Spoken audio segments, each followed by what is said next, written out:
Sir, business owners எல்லாம் இந்த மாதிரி கிரெடிட் சேல்ஸ் பண்ணிட்டு அதுக்கப்புறமா பேமெண்ட் ரிசீவ் ஆகுறது இல்ல அப்படின்ட்டு ரொம்ப சஃபர் ஆகுறாங்களே சார். கோர்ட்டு கேஸ்ன்ட்டு அலைஞ்சிட்டு இருக்காங்களே. இதுக்கு எதனா ஆல்டர்னேட்டிவ் சொல்யூஷன்ஸ் இருக்குமா சார்? சொல்யூஷன்ஸ் இருக்கு. ஆல்ரெடி எக்ஸிஸ்டிங் தான் சொல்யூஷன் இருக்கு. இப்ப என்னன்னா நம்ம வந்து ஒரு டீலர் வந்து கிரெடிட் சேல்ஸ் பண்ணதுக்கு அப்புறமா பேமெண்ட் ஃபாலோ பண்றாரு அவர் பையர் கிட்ட இருந்து. பேமெண்ட் வரல அப்படின்னா ஜென்ரலா நம்ம என்ன ட்ரெடிஷனல் மோட்ல என்ன பண்ணுவோம், ஒரு சிவில் கேஸா எடுத்துட்டு போவோம். அதை அதுக்கு பதில் எம்எஸ்எம்இ சமாதான் சொல்லிட்டு இருக்கு.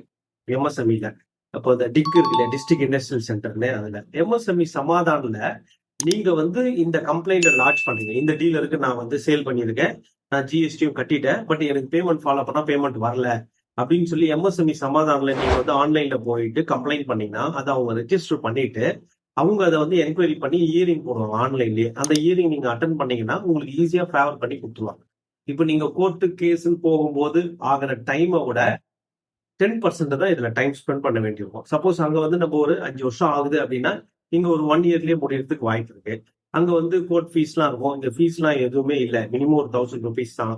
ஸோ இது ரொம்ப சிம்பிளிஃபைடு மெத்தட்ல பிசினஸ் ஓனருக்காகவே எம்எஸ்எம்இ சமாதான்னு சொல்லிட்டு கொடுத்துருக்காங்க. இது வந்து நிறைய பேர் இதுவரை யூஸ் பண்ணல, ரொம்ப ஃபியூ பீப்புள்ஸ் பிசினஸ் பீப்புள்ஸ் தான் பண்றாங்க. பட் என்னோட இது என்னன்னா நிறைய பேர் இதை யூஸ் பண்ணிக்கணும், இந்த ஸ்கீமை, எம்எஸ்எம்இ சமாதான ஸ்கீமை. இது வந்து டீடைல்ஸ் வந்து என்ன எங்க போய் கேட்கறது சார்னா, நீங்க எம்எஸ்எம்இ சமாதான வெப்சைட்ல போனாவே மேக்ஸிமம் டீடைல்ஸ் உங்களுக்கு கிடைச்சிடும். ஓகேவா? Okay, thank you sir.